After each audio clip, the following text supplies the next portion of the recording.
Hello guys, welcome back to my new blog. तो guys आज हम बताने वाले हैं, आप सबका वेट ख़त्म करने वाले हैं। आज हम बताने वाले हैं आपको लव स्टोरी अपनी जो हमारी रह गई थी बीच में। मतलब हमने गाइस 2-3 पार्ट बना दिए हैं, मतलब तीसरा पार्ट है। अगर आपने और वो नहीं देखे तो देख सकते हो, नीचे डिस्क्रिप्शन में भी लिंक मिल जाएगा, नहीं तो वीडियो के लास्ट में यहाँ पर वीडियोस आ जाएंगी, तो आप देख लेना, बाकी सर्च कर लेना हमारी लव स्टोरी पार्ट 1 और पार्ट 3 जिन लोगों ने नहीं देखे। अब आगे बढ़ते हैं जिन लोगों ने देख लिए। तो कहाँ पे ख़त्म हुआ था हमारा?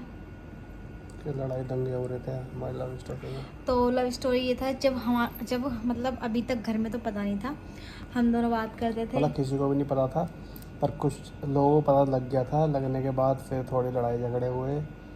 हाँ, मतलब ये था कि मैं स्टूडियो जाती थी। आप जिनको नहीं देखा मैं लव स्टोरी पार्ट 1-2 थोड़ा सा बता देती हूँ उनके लिए, कि हम स्टूडियो भी डांस सिखाते थे, स्टूडियो में मैं भी जाती थी।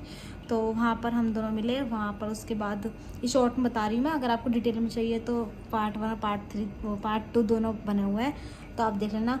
फिर वहाँ पर जहाँ मैं स्टूडियो जाती थी, यहाँ ये स्टूडियो जाते थे डांस सिखाने, तो वहाँ पर हम दोनों रिलेशनशिप में आए थे। और उसके बाद कुछ लोगों को पता थी वहाँ पर, मतलब किसी को नहीं पता थी, बस मेरी एक फ्रेंड थी उसे पता थी। उसके बाद जब सबको पता चली तो सब मेरे को भड़काते थे, इनको भड़काते थे कि ये लड़का ठीक नहीं है। इन मुझसे बोलते थे और इनसे बोलते थे लड़की ठीक नहीं है, ये तुझे फंसवा देगी, ये और वो, ऐसे करके मतलब इनसे बोलते थे। बट इन्होंने किसी की बात नहीं सुनी और ना मैंने किसी की बात सुनी।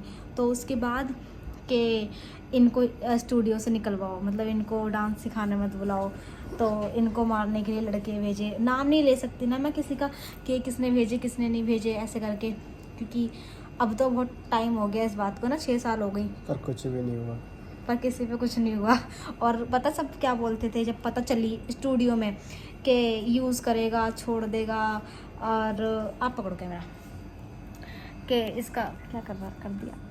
हाँ, तो बोलते थे कि इसका यूज़ करेगा छोड़ देगा, कहीं प्यार व्यार नहीं है, ऐसा ही है ये वो। और मुझे ही बोलते थे कि मतलब नहीं चलेगी, जिसे भरोसा कर रही है तो छोड़ देगा, ये वो, ऐसे करके। बट मैंने कहा कोई नहीं, अभी तक तो ठीक है ना मेरे लिए। मैंने कहा देखी जाएगी बाद में। हम सबसे ही बोलते थे और किसी की सुनते नहीं थे, बस एक दूसरे की सुनते थे। जो मुझसे बोलते थे बस एक दूसरे पर ट्रस्ट था। तो बहुत लोगों ने कोशिश करी हम दोनों को अलग करने की, बट नहीं हुआ।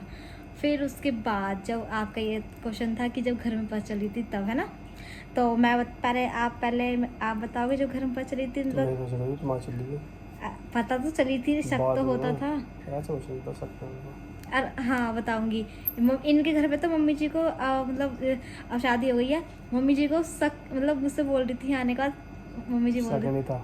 हाँ वही तो कह रही हूँ, मम्मी कह रही थी कि हमें तो कहीं से कहीं तक पता नहीं चला। तो यही कह रही थी कि मुझे तो कहीं से कहीं तक शक नहीं था। इतने साल मतलब हो गए थे हमारे रिलेशनशिप को, और मम्मी को तो शादी के टाइम पे पता चली है मम्मी जी को कि हम दोनों का ऐसा कुछ है। मम्मी जी कह रही क्योंकि मैं इनके घर भी आई थी, शादी से पहले एक बार आई हूँ ना, शादी से पहले एक बार आई थी, और वैसे मतलब बाहर स्टूडियो में मम्मी जी आई थी। तो कहती कि मैं इतनी बार मिली हूँ शिवानी से, पर मुझे कभी देख के लगा नहीं कि तुम दोनों का ऐसा कुछ हो सकता है, क्योंकि हम ऐसे हम कहते नहीं है, क्योंकि स्टूडियो वगैरह में बाहर हम किसी को बताते नहीं थे, क्योंकि पता नहीं क्यों लोग हमसे पता नहीं क्यों जलते थे। जिनको पता चलता था यही सोचते थे कि टूट जाए, अलग हो जाए, तो इसलिए हम ज़्यादातर किसी को शो नहीं करते थे। मम्मी जी को भी भनक नहीं हुई बिल्कुल भी। और जब मेरे घर में पता चली थी, मेरे तो खैर पापा को तो मेरे पता ही नहीं थी, अब शादी के टाइम पता चली है। मम्मी को भी नहीं पता थी, बाद में पता चली। सबसे पहले बताई थी मैंने अपनी बहनों को, मतलब खुशी और नंदनी को, उन दोनों को बताई थी मैंने कि ऐसे ऐसे ये हैं। तो अगर खुशी होती ना, मैं ये वाली चीज़ें खुशी से बुलवाती है, खुशी से क्या कर रहे हो क्या कर रहे थे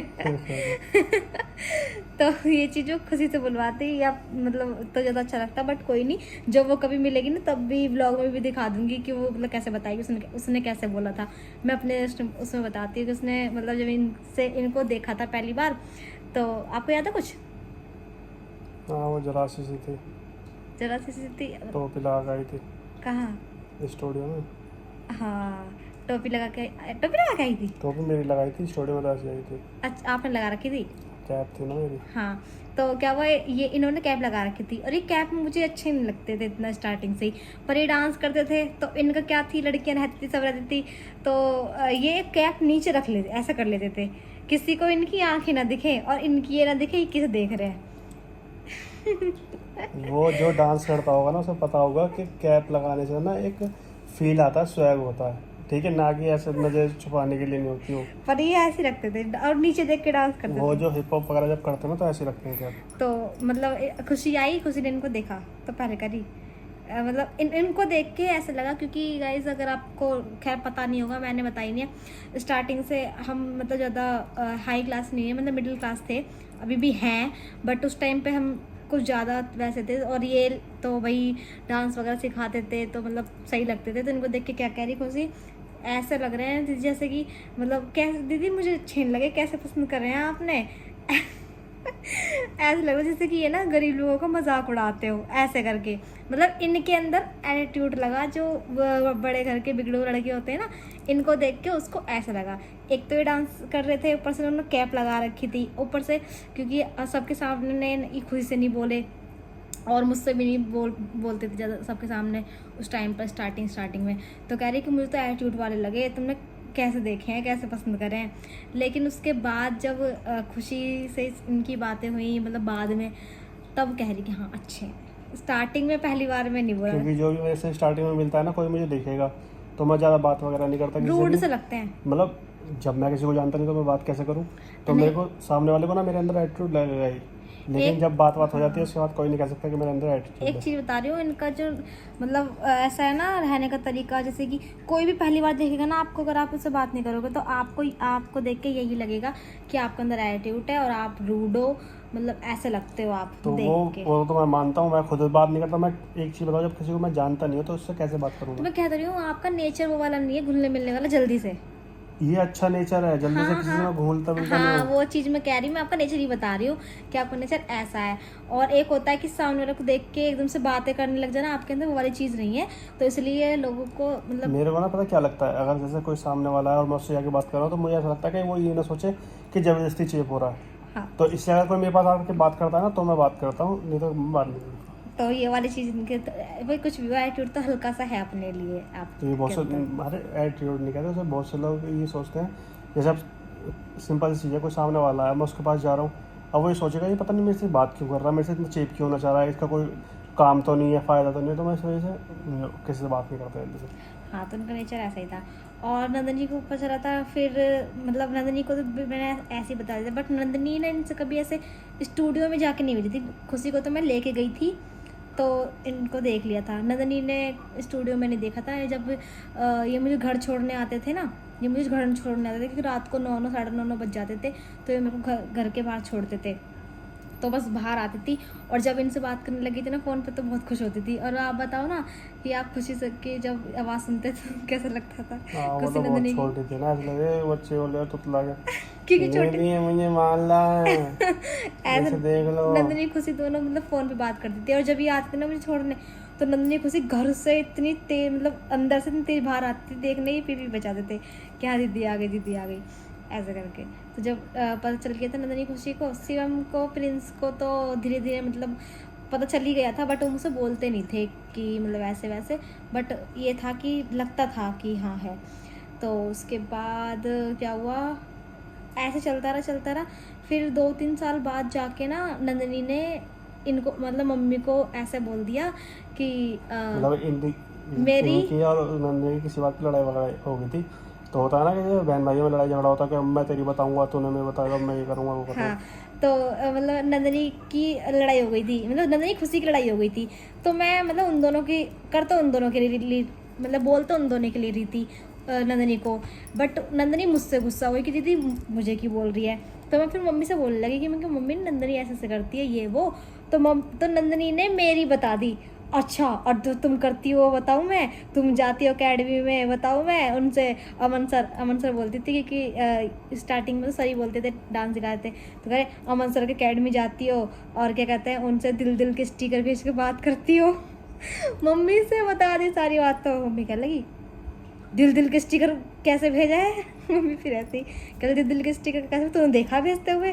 मम्मी नंदिनी से बोलने लग गई कि बता इतनी सी लौंडी है इतनी बोल रही है दिल दिल के स्टिकर भेजा तूने मुझे बताई ना कैसे दिल दिल के स्टिकर हो मैं हमें तो पता ही ना अभी तक।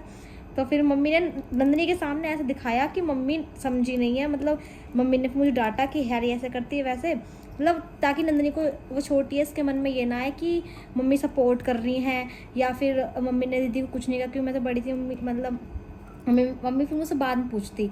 उस टाइम पे मम्मी ने ऐसे ही करा कि मम्मी को पता नहीं चला क्योंकि नंदिनी ने खुल के नहीं बताया था। नंदिनी ने सिर्फ इतना बोला था कि ये एकेडमी जाती हैं और अमन सर से दिल दिल के स्टिकर भेजती हैं, ऐसे करके बोला था। तो मम्मी ने फिर मुझे भी डांटा और उसे भी डांटा। फिर मम्मी ने मुझसे बाद में पूछा, उस टाइम मम्मी को पता चल गया था बट मैंने मम्मी को बताया नहीं था कि ऐसा ही है। मैंने बोला था मम्मी ये ऐसी है इसलिए बोल रही है क्योंकि मैं एकेडमी जाती हूँ ना, तो इसको ये है कि मैं एकेडमी क्यों जाती हूँ। और दिल दिल के स्टिकर तो ऐसे ही व्हाट्सअप पे सब जैसे कि हाय हेलो बोलते हैं तो मैं हेलो के साथ दिल का एक स्टिकर ऐसी होता है वो भेज देती हूँ बस, और कुछ नहीं है। मैंने ऐसे करके मम्मी को मतलब वो कर दिया। लेकिन जब ऐसे ही चलता रहा, अब वही है जब रिलेशनशिप में होते हैं तो घर में कुछ को पता होते कुछ को नहीं होता, बट हल्का फुल्का तो हो ही जाता कि हाँ है। मम्मी को भी हल्का फुल्का फिर उस टाइम से हो गया था कि इन दोनों के बीच में कुछ तो है, बट मुझसे पूछती थी मैं कहीं बताती नहीं थी। ऐसे मैंने मम्मी को बोल दिया था कि ऐसा कुछ नहीं है, बट नंदिनी ने सबसे पहले नंदिनी ने बताया था मम्मी को, ये वाली चीज़ थी। और उसके बाद अब शादी की बताएं शादी के लिए कैसे मतलब माने थे कैसे क्या था। उसके बाद क्या बोला, उसके बाद तो कुछ हो नहीं था। हाँ मतलब मम्मी को पता चल गया था। उसके बाद फिर लॉकडाउन आ गया। लॉकडाउन में हमारी लॉकडाउन के बाद बात करना, मतलब बात तो खैर होती थी। स्टूडियो जाना बंद हो गया था। मतलब मेरा भी स्टूडियो बंद हो गया, इसका भी मतलब मिलना सब बंद हो गया, सिर्फ बात होती थी जो भी था। दो मतलब लॉकडाउन हम घर में ही रही अपने घर में अपने घर। मैडम इतना लॉकडाउन था, इतने टिकटॉक पे वीडियो बना रहे थे, टिकटॉक पे फेमस हो गई थी। फिर उसके बाद 3.5 लाख फॉलोवर्स उस पे थे टिकटॉक पे, वो बंद हो गया था। टिकटॉक बंद हो गया। बंद होने के बाद फिर समझ में नहीं आया क्या करें, तो फिर उसके बाद बहुत टाइम बाद उसके भी टिकटॉक बंद होने के 4-5 महीने, पता नहीं कितने 5-6 महीने बाद फिर इंस्टाग्राम पे वीडियो बनाना स्टार्ट किया। मैंने कहा इंस्टाग्राम पे बना लो वीडियो, वो भी सही चल रहा है, उस पर भी रील्स आती है। तो इंस्टाग्राम पे बनाना शुरू हुआ तो सही फॉलोवर्स बढ़ रहे थे, व्यूज़ वगैरह सही आ रहे थे। उसके बाद फिर हम लॉकडाउन के बाद फिर हम वीडियो बनाने लगे उस पर इंस्टाग्राम पे, क्योंकि लॉकडाउन के बाद जो मेरी एकेडमी थी वो भी रेंट पे थी और जहाँ मैं सिखाता था वहाँ से तो मैंने छोड़ ही दिया था लॉकडाउन के बाद। फिर उसके बाद वो एकेडमी भी मेरी बंद हो गई क्योंकि जब स्कूल नहीं चल रहे थे उस टाइम पे, क्योंकि स्कूल में तो बच्चे जा नहीं रहे थे, एकेडमी में तो बच्चे तब आते क्योंकि सब डरे हुए थे। और फिर रेंट भी कहाँ से निकलता कहाँ से नहीं निकलता, तो उसकी एकेडमी बंद हो गई। लॉकडाउन की वजह से हमारी एकेडमी बंद हो गई थी, हम एकेडमी जाना बंद हो गया था। फिर उसके बाद हमने इंस्टा पे वीडियो स्टार्ट करी। इंस्टा पे वीडियो स्टार्ट करने से फिर जो हमें इंस्टा से पहले से देख रहे होंगे तो उन्हें पता होगी, क्योंकि हम इंस्टा पे कपल्स वाली वीडियो बना लेते थे, है ना, बट ऐसा दिखाते नहीं थे। और तो उसके बाद हमने इंस्टा पे शुरुआत करी, बट शादी का अभी मतलब 2023 में बात हुई थी ना घर पे, 24 में शादी हुई है, 23 के स्टार्टिंग में बात हुई थी, 23 के स्टार्टिंग में मार्च में शायद। हाँ नवरात्रे थे जब पहले मार्च अप्रैल में तो थे फर्स्ट पहले के नवरात्रे, 2023 में बात हुई थी। तो घर में बताई हमने 2023 में, मैंने आप बताओ अब जब आपने बताई थी। मैंने किसको बताई थी घर में सबसे पहले किसको बताई थी?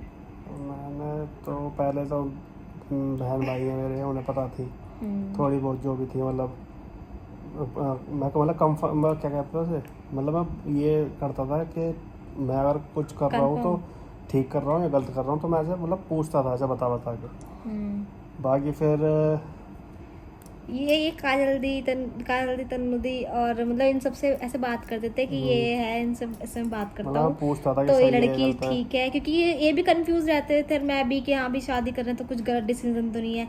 फिर छोटे बहन भाई होते हैं तो घर में ये होता है कि हाँ भाई हम करेंगे तो उन पे क्या असर पड़ेगा, तो ऐसे करके ही पूछते थे कि सही है लड़की ऐसे करके, तो सबको जो बहन भाई थे वो तो सही बताते थे, बट जो मैन वो था वो तो मम्मी पापा जी का था ना बताना। तो सबसे पहले इन्होंने सबको भाई बहनों को बताई, फिर उसके बाद किसको बताई, फिर उसके बाद मतलब दोनों मेरे देवर जी को, काल दी तन्नू दी और जतिन भाई प्रेम भाई सबको, मतलब इनको फिर तो मतलब सबको पता चल गया था। उसके बाद फिर बस ये है कि जब मम्मी जी को पता चला था ना तो मम्मी जी को यकीन नहीं था कि ये मेरे बारे में बोल रहे हैं, क्योंकि कुछ शक ही नहीं था। और लेकिन वो मम्मी जी को कैसे बताया था वो ये नेक्स्ट पार्ट में, तो नेक्स्ट उसमें बता देंगे। क्योंकि गाइस अभी ना क्या कहते हैं ये व्लॉग बहुत बड़ा हो रहा है, और अब तो मैं डेली व्लॉगिंग करने वाली हूँ, और आप सबके लिए एक सरप्राइज़ भी है। तो वो सरप्राइज़ मैं चाहती हूँ कि पहले वो सरप्राइज़ दूँ मैं सबको, फिर उसके बाद मैं आगे बताऊँगी। और वो सरप्राइज़ क्या हो सकता है आप गेस करो कमेंट में। और लव स्टोरी गाइस ऐसा नहीं है, हम ना बताते रहेंगे आपको बीच बीच में और जो चीज़ है। ये लव स्टोरी का तीसरा पार्ट है, और चौथे पार्ट में हम बिल्कुल फाइनल कर देंगे शादी तक का कि कैसे कैसे बात हुई। और देखते हैं मतलब जब मम्मी जी को भी ले लेंगी, जब मतलब पता चल गई थी इसके बाद मम्मी जी सुना देंगे। सुना फिर देंगी। उसके बाद क्या करेंगे कि अब तो शादी हो गई, अब तो खैर कोई दिक्कत नहीं है, लेकिन ये होता है ना कि हाँ अच्छा पहले की बात है। ऐसा ऐसा कर रहे थे, क्योंकि वीडियो सारे देखते हैं। फिर तो गाइज अगले पार्ट में हम सब कुछ मतलब ख़त्म कर देंगे। लास्ट पार्ट होगा वो हमारा होगा चौथा पार्ट, ये तीसरा पार्ट था। और जिसने भी हमारा लव स्टोरी स्टार्टिंग से नहीं देखी है वो पहले फर्स्ट पार्ट देखना, फिर दूसरा, फिर ये देखना तीसरा पार्ट, तब जाकर आपको समझ में आएगा पूरा। कहीं आप जैसे डायरेक्ट अगर तीसरा पार्ट देख रहे हो फिर आप कह रहे हो कि ये कहाँ से कहाँ पहुँच रहे हैं, तो इससे पहले भी 2 पार्ट है, पहले वो जाके देखना फिर ये पार्ट देखना, तब आपको समझ में आएगा।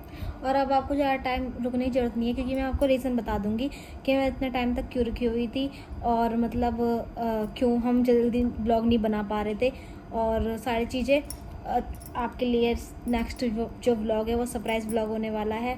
तो इतना हिंट दे देती हूँ कि मैं ये बताऊंगी उसमें कि मेरी इतनी तबीयत ख़राब क्यों रहती थी। और आप सब पूछते थे आपको हुआ क्या है, आपकी तबीयत ख़राब क्यों है, क्या चीज़ है, आपकी ससुराल अच्छी नहीं है क्या, आप वहाँ खुश नहीं हो, आप इतने पतले हो गए हो, ये वो। तो वो सारे क्वेश्चन का जवाब मैं आपको नेक्स्ट ब्लॉग में दे दूँगी, वो सरप्राइज़ ब्लॉग होने वाला है आपके लिए। तो और क्वेश्चन आंसर के भी समझ सकते हो कि आपके सवालों का जवाब दूँगी उसमें मैं। तो अगर आपने यहाँ तक ब्लॉग देख लिया तो लाइक करना, शेयर करना, कमेंट करना, चैनल को सब्सक्राइब कर देना। लव स्टोरी की टेंशन मत लो, क्योंकि मैं डेली ब्लॉग बनाऊंगी तो आपको पसंद ही रहेंगी। Bye, love you. जय श्री राम।